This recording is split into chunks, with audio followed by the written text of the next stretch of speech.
drop they sleep in anger, they wake up.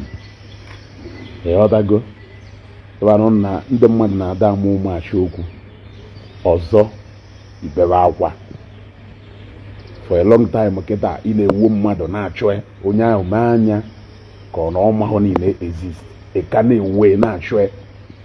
Ọpụta echi ni nekita ateto la pata elego ibeba akwa. Opata ele echi ni nekita ibeba akwa. But all along now, na ina achọ mmadụ okwu ajụọ kịta ikwu ni na-enye advice or na drop your opinion. Nyanwa drop kwa opinion nye kịta ibebe akwa. Or drop kwa opinion nye ibebe akwa. Let me even use this opportunity to tell people tagging me. Agbago mono. It's obvious na some of you amaghị onye nwa unu kana amụma amụọ. If you learn Ezugo, you will stop wasting your time. The other go. If you learn Ezugo, you will stop wasting your time. You know that go?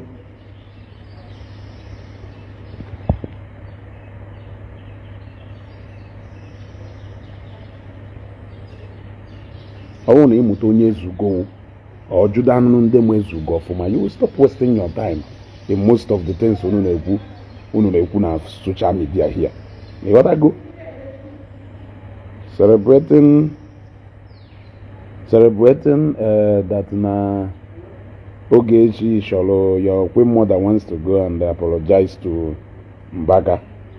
Can you find way to say? Mbaka, I just say na apologize. Mbe eba, I just say, she's eba. Man, I'm on live, oh. Yeah.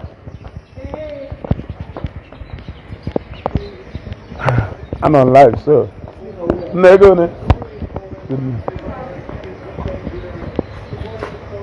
Yeah, well, there you go, Nakegu. There you go, Nakegu. There you go, about. There should have quiet you. Hey, go gang happy, I'm gonna shag. Eh? Go.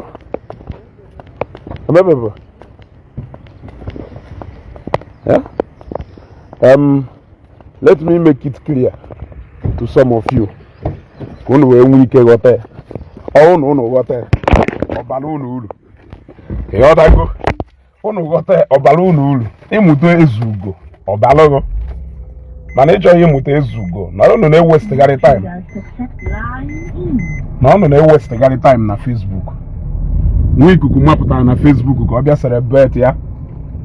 Na Ogechi chọrọ ije apologize to Mbaka. My brother Nwa Ikuku, get the point straight and stop MS no nwe onye iberibe. Agwagom gị ugboro one. I don't happy na after the last broadcast mmechalo where I addressed you in akpo n'ime. But it seems like that your huge appetite of hatred against Ogechi cannot still allow you to go inside and sleep. You know, go. I'm very happy that after that wonderful broadcast, we even through you. You know, go. You never said anything about Ogechi again. You never replied to me again since then. Because but I think after I addressed the child that day, so let me teach you something again today. Because ibezie. Yodana. Ibezie. In celebrity, na Ogechi Shorije apologized to Mbaka that was what J-Pack did. Ndemado, we rose to way owese woku. Let me school you a bit. And before I even school you a bit, let me tell you people, I made it clear to all of you that in this process, I know that any decision Ogechi take is her decision and I support her 100%. If Ogechi wake up tomorrow and decide I want to go and beg Million Justice, it is a decision. It is not my decision. And it is not going to change my stand. How difficult so that you can stop tagging me in this nonsense videos on a moon kosha on attack even mad. You other go stop tagging me. I told you, even if Ogechi wakes up tomorrow and decide to go and meet J-Pack, it's still none of my business. It is her decision, it is her fight, and whatever decision we take, I support her. Ogechi decided to go and beg Mbaka. It is her decision. Is it mine? Is it me to take any decision for her who is an adult? It is not me. It's so obvious that most of you are misunderstanding what is happening. And now let me address Nwa Ikuku. Nwa Ikuku, let me school you a bit. J-Pack was not roasted on Facebook because he said he wants to go and apologize to Mbaka. Why people came after him was because he blamed his misconduct.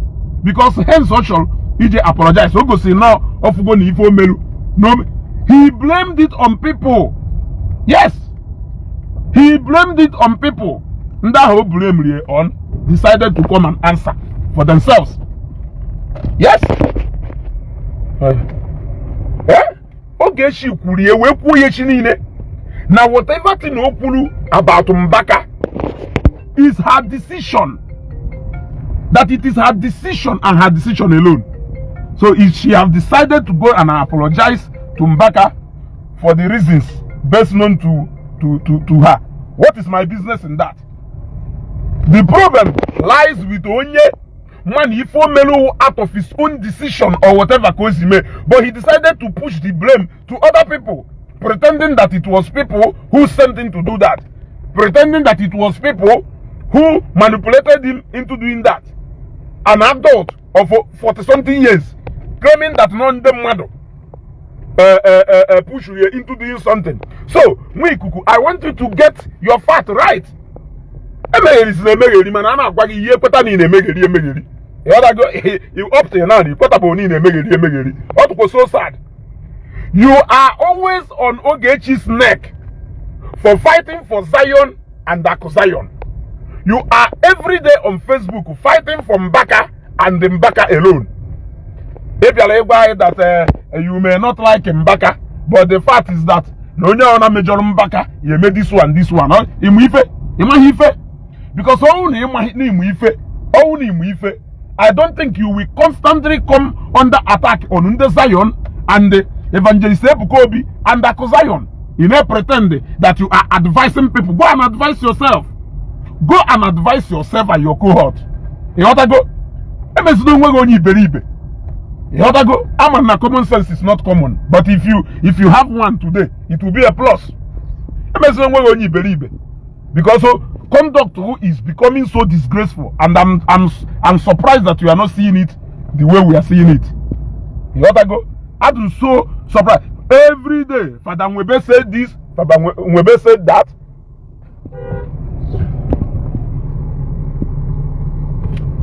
You ought to go. Every day, Father Nwebe said this, Father Nwebe said that. Ebe if na news maka ndị Zion ọ na-afụghị na-eyeghị ọ bụrụ na ị nwere ike ịda agwa ni Evangelist Ebukobi okwu ọ bụrụ na ị nwere ike ịda agwa ni ịda adreesị Evangelist Ebukobi na adreesị ndị Zion na adreesị Brother Chinwe Ike anyhow, what makes you think that anybody cannot address Mbaka, who is your role model, who is your spiritual father, the same way? Unto this here with sense, you feel it is right for you to advise Ebukobi, advise Zion, but the people have no right to advise Mbaka and Adoration Ministry because he is Omini West. You ought to go. He is Omini West. Okay. Thank you.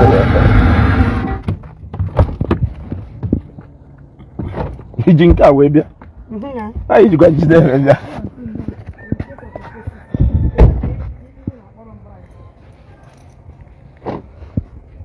You ought to go. So no, Franco Wolabi, what I am doing is that I want to be actually middle school.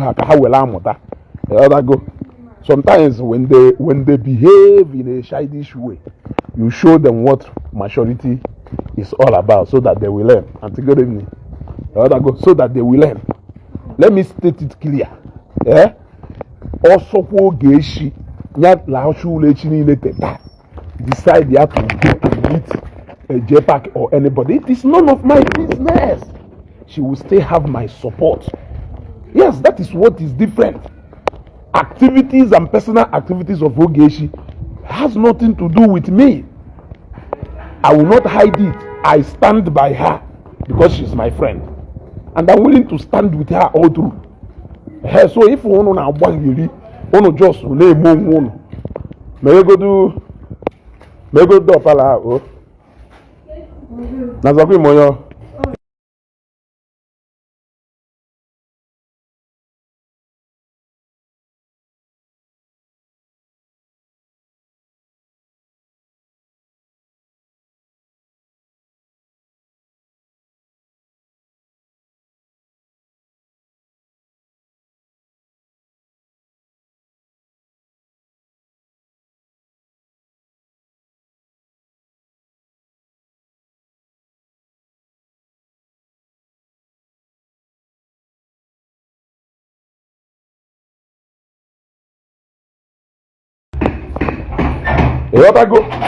So, Jenu gwa Nwa Ikuku na Nwa wezugo gwalo ye.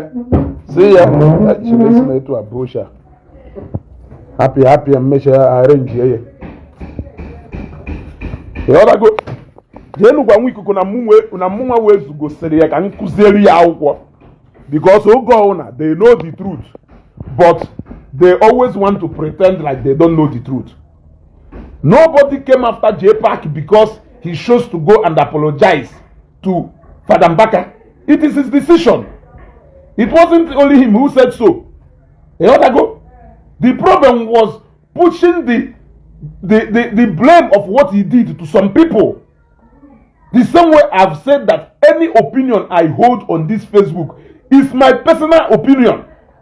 If I choose in any way to go back from my word, it should be me against my own word.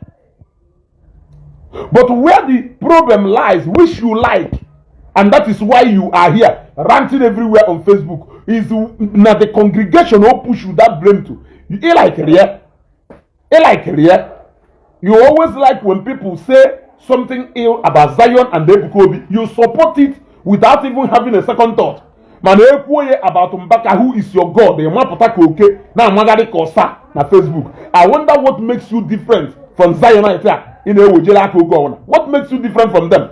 You are always ready to differ with anybody for as long as you are protecting Father Mbaka. When people do the same thing for Ebukobi, you have problem with that. Stop hiding, my friend. Stop hiding. Babe, bute that thing, oh. Heza. Bute ni ebi, maybe si fi na eme na, bute ime si fi na eme, oh. Banana. Eba menen skata maka nefi.